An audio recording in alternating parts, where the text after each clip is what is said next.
Hello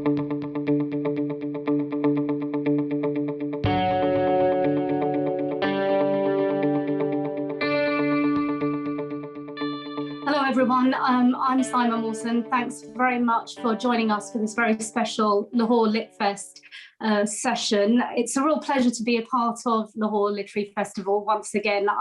I've been attending in person for many years. It's an exceptional event and I'm really pleased that this year it's all free and all virtual. So welcome to everyone wherever you are in the world, not just Pakistan or here in London where I am, but wherever you're able to watch from. I also want to point out that they put this out on their YouTube and Facebook channels and they also add subtitles. So hopefully it's more accessible for all.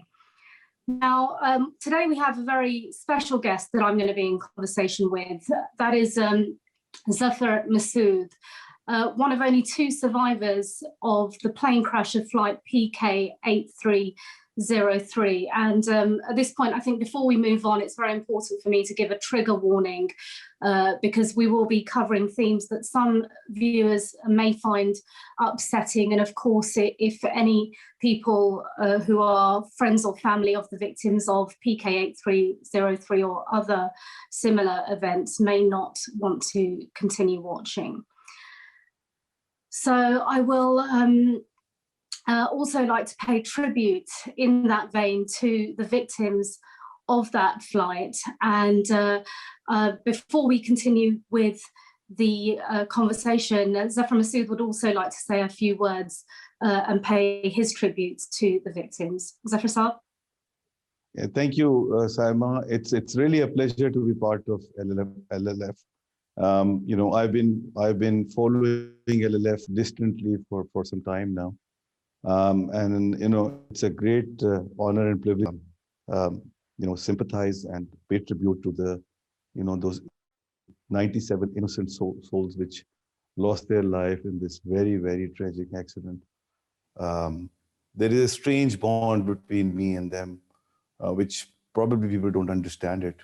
But really, it's one of the 2 or 3 things which came out of this accident that makes me very emotional when I talk about the victims. I have, as some people will know, been an international correspondent and TV presenter, and I have covered, unfortunately, many plane crashes.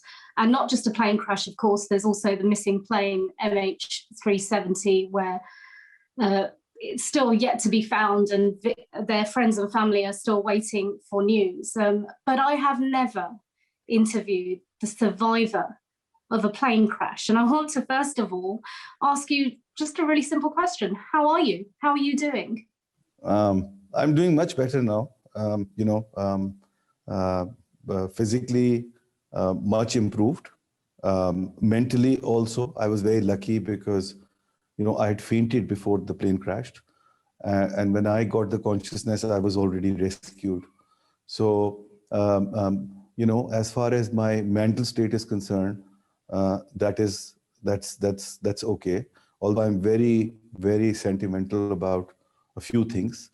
But apart from that, you know, it's doing okay. I have to go for a knee replacement in due course of time.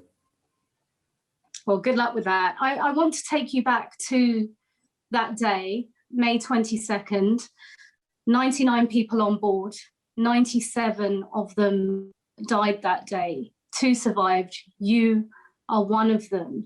I'm going to ask you this question because we've already discussed that you are comfortable with me asking.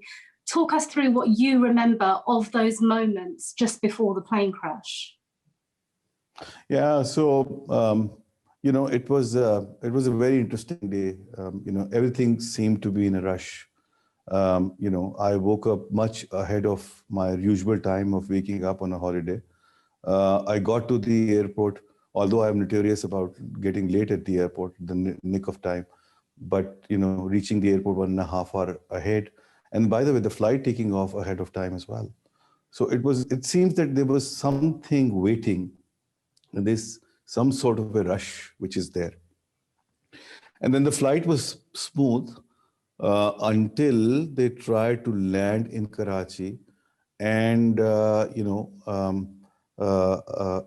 couldn't, because probably they were too steep in terms of landing, and they decided to go back up again and then come back. So you were aware of that? You were aware of the fact that the pilot had tried to land one time, Yeah. and then, as we now know, turned around and then obviously fell short of the runway outside Karachi Airport. You were very aware of this happening at that time? Absolutely. In fact, when they took back up again, that triggered some kind of anxiety amongst the passengers, because that was unusual. Like, this has happened to me for the first time. It seems to be something which is very normal, but this happened to me at least for the first time, that actually the plane didn't land, and it decided to go back up again.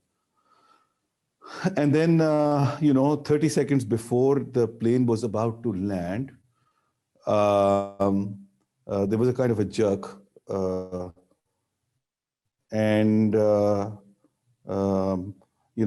was sitting in a position where there was cockpit door in front of me, and the door opened. For some reason, I was not looking on my left through the window. I was actually looking straight, and I saw the plane nose diving.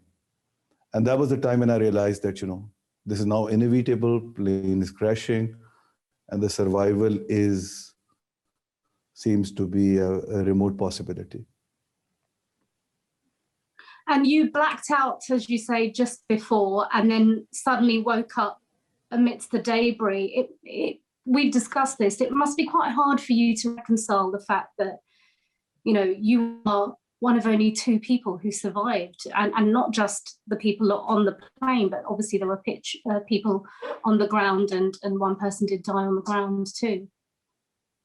Yes, absolutely. It was very traumatic.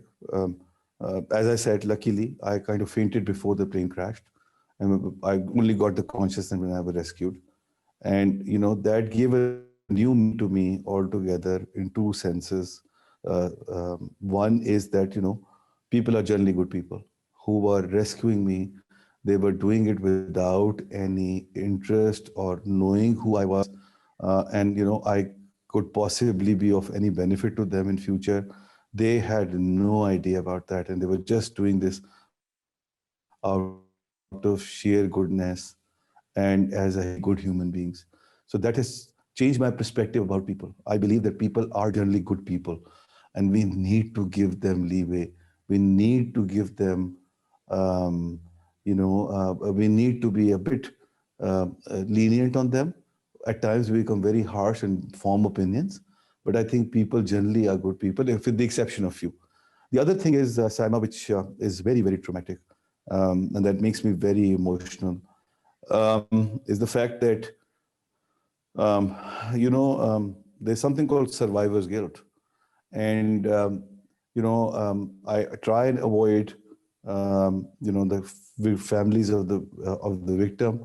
I have not met with the other survivor. And even if I go to any house where the death has happened, there is some kind of guilt in me, which turns around and tell me that, the loved ones of the one who's passed away would have been thinking that, if the God has given this miracle to you, why not tell, this may be a problem with me and not with them. They may not be thinking in those lines, but this is something which is I'm very aware of it. Yeah, so survivor's guilt is something that I've witnessed a lot in my career, and actually even as a journalist myself, I've experienced it, and I'm really pleased that you're so open about the fact that you have had therapy and continued therapy. I've had therapy because there's often, a lot of guilt for me that yes. I get to fly into places, cover sometimes death and destruction, and then you get to leave, or why was I not there yes. at that point? At what point did you, so you described that you passed out just before the plane crashed. You woke up, we now know, in the seat on a car bonnet and had to be removed from that. At what point did you actually get to see the devastation in its entirety? Because presumably at that moment of rescue, it was very disorienting. You didn't know where you were. It was quite an extreme circumstance. But when did you first see what really had happened on a screen?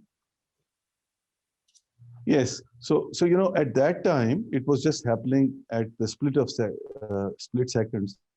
I don't have any recollection of the devastation which was taking place when they were rescuing me.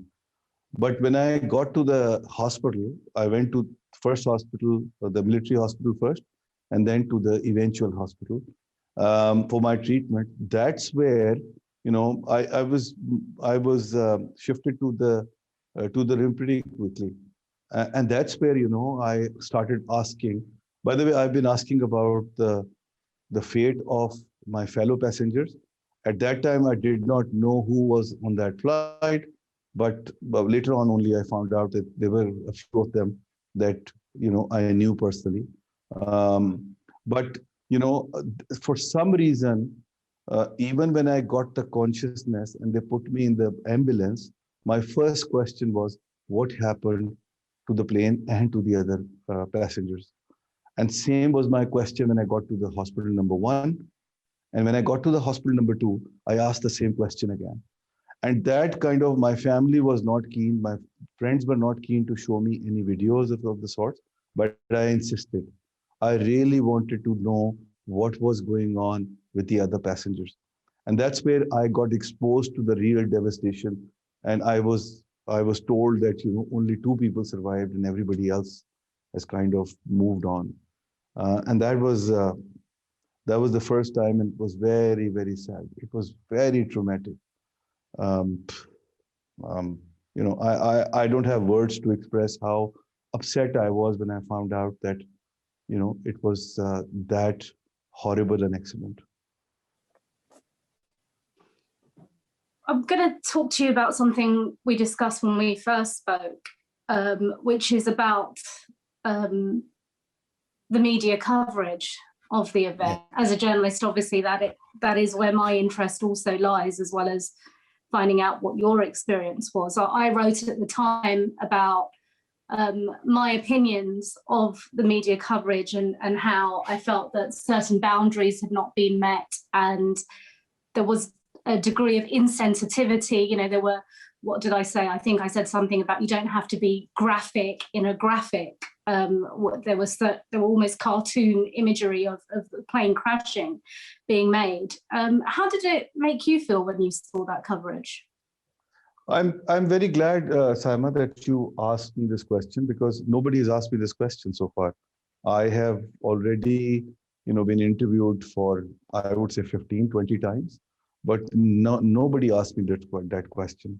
And I'm very glad that you asked me that question, because, and for the right forum as well, by the way, for LLF, this is the right forum for me to sort of respond also. To be very honest with you, it was, I would say, for a lack of better expression, so please don't mind me saying this, but it was more of an harassment by the reporters. And in my case, I was lucky that I was in the hospital where I was well protected. Nobody could reach me. They reached my family. They harassed them. They tried to muscle them around. In fact, when I was in ICU, one of the journalists actually barged in, and she put the mic on my face, asking me, how did this all happen? In the meantime, the people showed up and they brought her out. But people, they don't realize that it is not the time. There has to be the right time to talk to people. And apparently, the journalist harassed the other server a lot, to the extent that he had to move out of the hospital, because he was in a government hospital where the checks and balances are not that strong. So I would say that that those ethics and those sensitivities must be kept in mind while making the report for this kind of accidents. Yeah, so it is a delicate balance of boundaries of, as a journalist, wanting to report things. I speak for myself, and I don't want to discredit my entire industry and journalist community, but it's something for us all to consider about having a level of empathy and boundaries. I want to move on to whether you feel that there should be a memorial to the crash. I know because of your experience, because of your second life, your new lease of life, so to speak, you're planning actually to use that to do something about aviation safety. Yes. Yeah. So, Saima, I was totally bedridden for a couple of months. I was not allowed to come out of the bed at all. The first time that I could come out of the bed, I had decided to go to the place of accident and to meet up with the people who were involved in my rescue. That was again one of the very bold moves that I would consider myself taking post-accident. One was, I traveled back to Lahore on the same flight, on the same seat with the same airline. But, going back to the same place where the accident happened and meet up with those people who survived, who saved you, just to thank them, and in my way, appreciating their efforts, was a very difficult decision. But I took it. It's one of the decisions that I'm very proud of, and without any fanfare, of course. And that was very overwhelming. The other thing is that I'm thinking of establishing a foundation called it will be called Zafar Masud Foundation, and that will work towards the safety and security of the passengers, not just the air passengers, but it will also take care of the road, railways, and air. All modes of financing will be covered in there, and the related paraphernalia, for example, airports and the facilities which are required to be there. For example, basic medical facilities are lacking at the stations, at the airports. Those needs to be there. So the two objectives: one is to create awareness about their rights, and the second one is to lobby with the government to make sure that the regulations are stringent enough to ensure protection and safety of the passengers.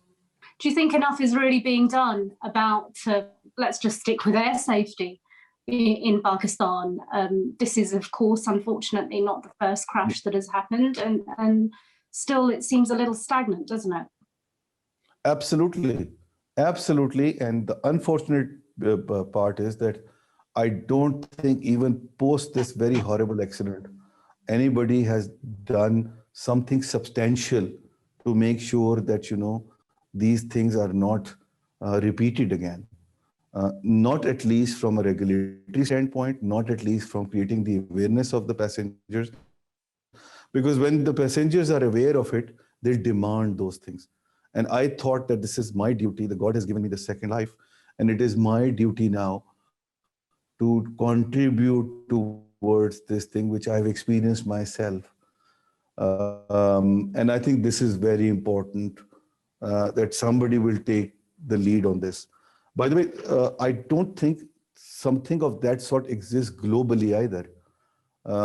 It's not just Pakistan alone, but globally either. I've got some research done for air, yes, but overall for although air is the safest of all the modes of transportation, but no, nothing of that sort exists globally. So we'll start out with Pakistan and then expand it, in the entire emerging market, and perhaps in the I think world as well, individual countries have their own safety standards that need to be met. We've not got much time left, but there are a few more questions I want to squeeze in. This is, of course, a literary festival. Are you planning on writing a book about your experience or your hopes of addressing passenger safety in Pakistan? So, interestingly enough, when I came back to the to my office, resumed my office on 28th of September. The accident happened on 22nd of May. My colleagues gifted me this book, and this happened to be my 50th birthday also, by the way.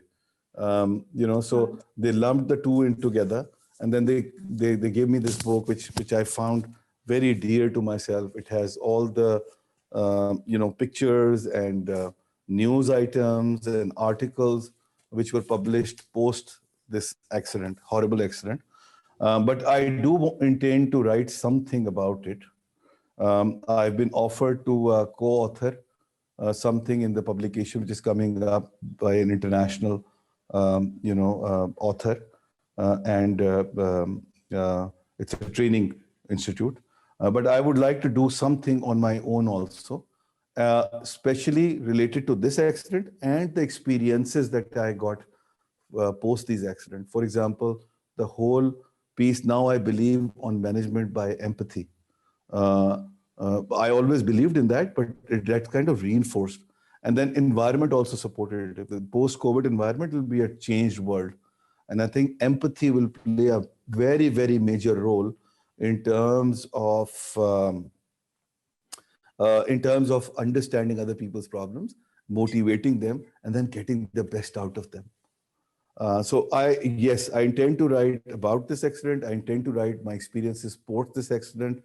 I am a firm believer, by the way, Saima, and you are actually a life example of that, is about the communication. I think the communication is such an important tool, and that's why I'm even sitting today in front of you, because perhaps my experiences will help somebody in some way in their lives. And I can go on and on about communication, but unfortunately we are short on time, so I will just pause here. One other thing that you said to me is that love and kindness, as well as empathy, is absolutely, very yes. to you. So when you talk about management by empathy, love and kindness is very much the cornerstone of the whole thing. You cannot do that without having some kind of love and affection for people and their love and affection for you. And understanding what they're going through, of course. So I want to quickly, before we have to wrap up, ask you about your love of the cause and a particular song, Yes. Borrowed Heaven. Tell me about that. That kind of got you through your recovery process. Yes. So, one of my friends, a very close friend of mine who lives in Amsterdam, she made a real big effort. So she visited Pakistan, and we used to spend nights and nights together listening to course. She's from an Irish background, so she had some kind of association there. I, for some reason, love both the Irish bands, which is Course as well as Sting. And then when this accident happened, she actually reached out to Andrea Course, and she had asked her to do a recording for me. So Andrea did the recording for me, which she sent. She also got the book signed. And that is something which was so motivating. There was another song, of course, by the way, other than Borrowed Heaven, which is lifting me. And these two songs really what was it about those lyrics that got you through? Sorry? What was it about the lyrics that got you through? Yeah, so in Borrowed Heaven, I could relate to my life now. I believe I'm living in a borrowed heaven. I believe, as I said, it's a bonus life for me. Everything and I realized that we all are living in a borrowed heaven, actually. And this is what the lyrics talk about. They don't talk about post-accident peace. They talk about everybody living in a world which is kind of borrowed, and and becoming more and more important with the passage of time, post-COVID particularly, that every hour that you are spending, every second that you are spending with your family and your loved ones, that is something which is part of this borrowed heaven, and we should be grateful about it. Every extra day in life on earth is a real gift. Zafar Masud, thanks so much indeed for this conversation today. I really appreciate it. And thanks, of course, to everyone who's joined us both for this conversation. And I want to thank Lahore Literary Festival as well, in particular, the people who have kept it going from the beginning, Nusi Jamil, Ahmed Rashid, Razi Ahmed as well. And thanks to everyone who's been watching and joining us, whether that's in Lahore, Pakistan, South Asia, or around the world. I'm Saima Mohsin. Thanks very much. Bye-bye.